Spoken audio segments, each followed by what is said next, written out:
Tem uma frase do Hitchcock que era, na verdade, uma brincadeira, né? Ele falava que ator é gado, né? Que ator não pode pensar, ator tem que ir lá e fazer a coisa. Você não acha que as pessoas no futebol brasileiro pensam assim em relação ao jogador também? O jogador é gado, ele tem que ficar confinado, né? Pastando ali, comendo. Aí no dia seguinte ele é solto ali, faz o seu trabalho e volta e não pode ficar falando também, não pode ter opinião, né? Não pode se colocar politicamente. É muito difícil você quebrar uma tradição tão longa, né, no futebol brasileiro como essa. Eu acho que na sociedade em geral, né, aquele que se posiciona acaba apanhando mais do que sendo elogiado. Eu comecei a me posicionar muito provavelmente pelo meu relacionamento com o Dr. Sócrates.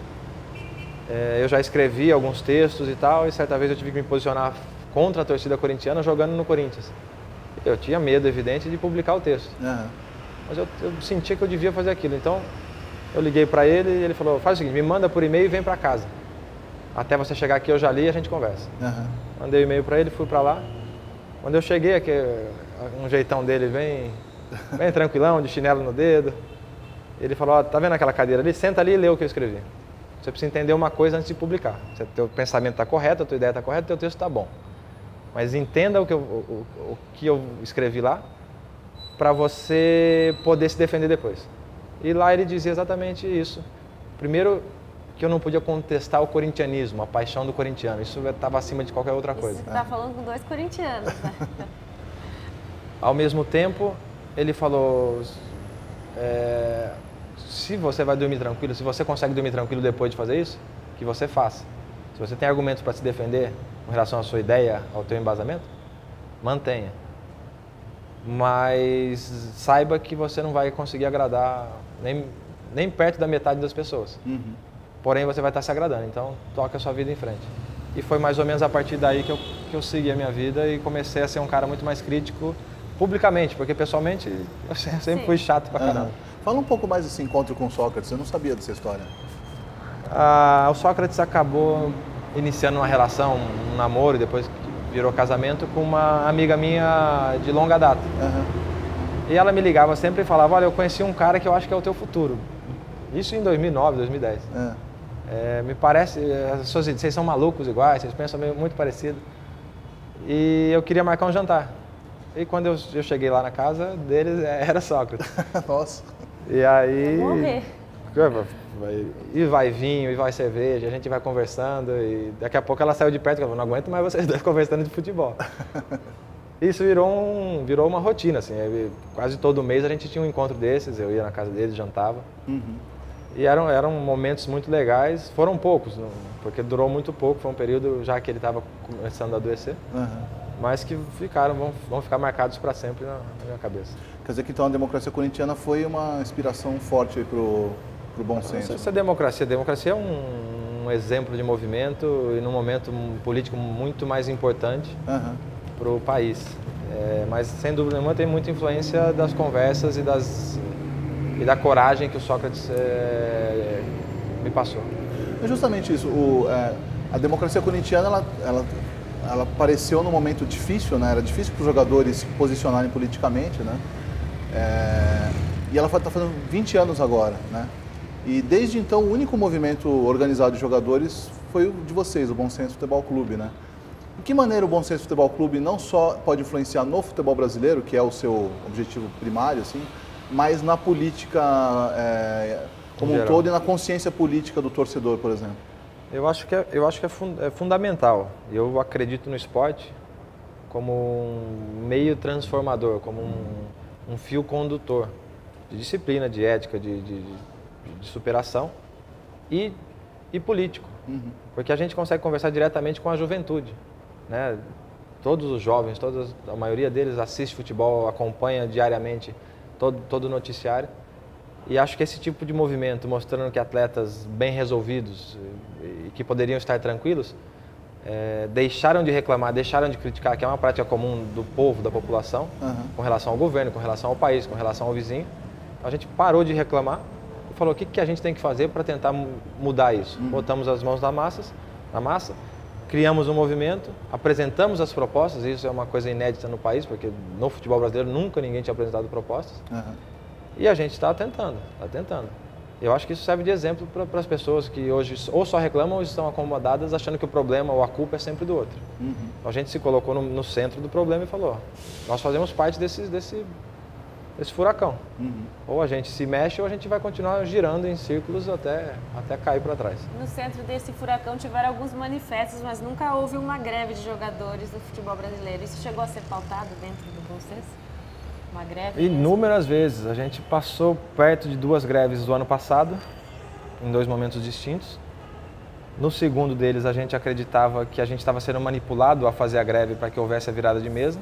Isso em que fase? Em que já no Campeonato Brasileiro, na reta final, ou seja, já havia alguns problemas jurídicos na competição e a gente imaginou, a gente sentiu que poderia, se a gente forçasse a greve, eles iam conseguir fazer o que eles queriam. E a gente recuou. Depois disso, a gente tentou combinar algumas vezes algo mais forte, algo mais profundo, mas temos tido dificuldade exatamente pela pressão que é feita pelos torcedores, pelos dirigentes e pelo medo, pelo receio dos atletas. Ou seja, você tem um instinto de sobrevivência, um moral e um financeiro.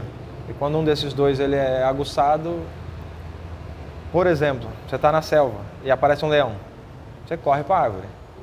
Depois, quando você estiver lá em cima, você vai olhar para o lado, puta, vem cá que eu te ajudo. Ou seja, cada um está olhando para o seu salário, para a sua condição, para a sua carreira, para as suas prioridades, para depois olhar para o todo. É o famoso avião está caindo e você coloca a máscara primeiro em você. Ou seja, a gente está tentando mostrar que dá para fazer os dois.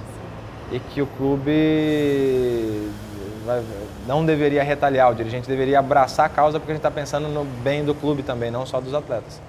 Eu fui parar na China, talvez por motivos escusos, obscuros, mas como a gente acabou de falar, eu durmo tranquilo todo dia porque eu sei que eu tentei, eu continuo tentando fazer o meu máximo. Me fala, você era o capitão do Corinthians quando você recebeu essa proposta para jogar na China e teve outras propostas também, teve uma da Roma, se não me engano, né? França, e uma da França, né? Mas aí você acabou indo para a China. E no momento em que se falava muito do Bom Senso, você estava muito em evidência por causa do título mundial também. E de repente, com a sua ida à China, a gente pensou, poxa, então esse movimento vai acabar se esvaziando porque, enfim, você era a face do movimento. Teve algum tipo de pressão, assim, para que você saísse mesmo do país e fosse para tão longe? E de onde veio essa pressão? Eu tenho dito, diretamente nunca chegou nada a mim, ou seja, nunca ninguém me ameaçou, nunca ninguém me pressionou. É evidente que a gente escuta coisas e que a gente recebe recados de terceiros para não ir por aí, para tomar cuidado, etc. e tal. Mas, no geral, a única coisa que aconteceu foi que eu tentei renovar meu contrato em dezembro e em janeiro e o Corinthians não se pronunciou. E foi passando o tempo, eu perdi as propostas que eu tinha e eu tinha só mais um ano de contrato. E se o clube não se pronuncia sobre uma renovação, fica um pouco explícito que ele não quer renovar. Um pouco estranho porque, como você disse, eu era o capitão do time e talvez uma das peças importantes no elenco. E aí, sentindo que eu não era tão bem quisto ali, ou que talvez ali na frente eu não seria titular ou não conseguiria renovar o contrato, eu optei por ir para a China, que me oferecia 2 anos de contrato e um contrato melhor. Então, Foi uma coisa meio beco sem saída que você ficou. Eu estava numa sinuca de bico e consegui me sair bem, eu acho. E como é que tem sido morar numa ditadura capitalista como a da China? É muito maluco, né? Com o poder centralizado é muito mais fácil crescer, desenvolver. Então, você vê que o país cresce alucinadamente, que as construções surgem do nada, mas ao mesmo tempo a população não está preparada para tanto crescimento, para receber os ocidentais, os estrangeiros dessa forma. A gente não tem acesso a Facebook, YouTube, então não vou conseguir assistir vocês, vai ser muito difícil. Tem que ir na Deep Web para ver o programa do Fluxo. Tem que entrar no VPN, que cai toda hora e tal, mas... Tem que entrar no quê? VPN, eu não sei a sigla em inglês, mas você consegue acessar de um outro país. E aí de um outro país você consegue abrir o Facebook, o YouTube e tal. Só que eles ficam o tempo todo tentando cortar. Então, por isso você ficou ausente do Facebook? Eu sumi do Facebook, eu sumi de tudo. Aí a única coisa que funcionava era o Instagram. Então eu postava no Instagram e automaticamente ele ia para os para as outras redes. Então parecia que eu podia usar o Facebook, mas eu não tinha acesso. Ah, o Instagram não é censurado na China, então? Aí, quando começaram as manifestações em Hong Kong, eles bloquearam o Instagram para evitar a divulgação do que estava acontecendo ali. E até hoje ele está bloqueado. Quer dizer, na China, então, ninguém sabe do seu envolvimento com política, por exemplo? Eles podem, acho que eles conseguem pesquisar, mas muitos sites de revistas aqui do Brasil eu não consigo acessar de lá. Ou seja, eles devem ter dificuldade também ou não devem nem ter conhecimento. E durante as eleições? Alguns, eu lia tudo que eu conseguia, eu lia. Via VPN ou via meio tradicional. Você votou? Não votei. Eu não consegui votar, mas acompanhei tudo, acompanhei os debates, inclusive, consegui assistir. E eu vi o que aconteceu no país, né? E fiquei um pouco assustado também com a intolerância e com a falta de compreensão para com o outro. Isso é porque você não está no Facebook, para você ver o pessoal se matando ali, perdendo amigos. Assim, sem brincadeira, os jogadores de futebol sabem exatamente o que é essa intolerância. Ou seja, cada quarta e domingo, aliás, domingo, segunda, quarta e quinta, ou seja, dias posteriores ao jogo, a gente é destruído nas redes sociais. Então a gente meio que, para o nosso mundo, foi normal. Mas o país inteiro fazendo isso foi um pouco assustador. Então, com tamanha censura, seria impossível ter um Bom Senso Futebol Clube na China? Nem brinca com isso, pelo amor de Deus. Meu problema aqui já está grande, você imagina com 1,5 bilhão de gente me xingando. Sem entender, né? E em quem você teria votado, Paulo André? Cara, meu voto era do Eduardo Jorge no primeiro turno, sem dúvida nenhuma. Agora, no segundo... Por quê?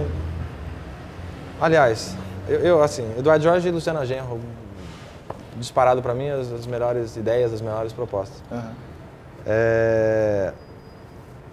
Porque eu acho que eles fizeram uma política muito mais sincera, eles apresentaram propostas, eles defenderam os pontos de vista, eles queriam reformas profundas. E o resto é marketing, é enrolação, é mais ou menos contra o que eu estou lutando. Então, eles vão para o debate, eles vão fazer campanha para não perder voto, não é para ganhar ou para influenciar. Mas falando de bom senso, uma Dilma é ainda mais conveniente para o movimento do que se o Aécio tivesse ganho?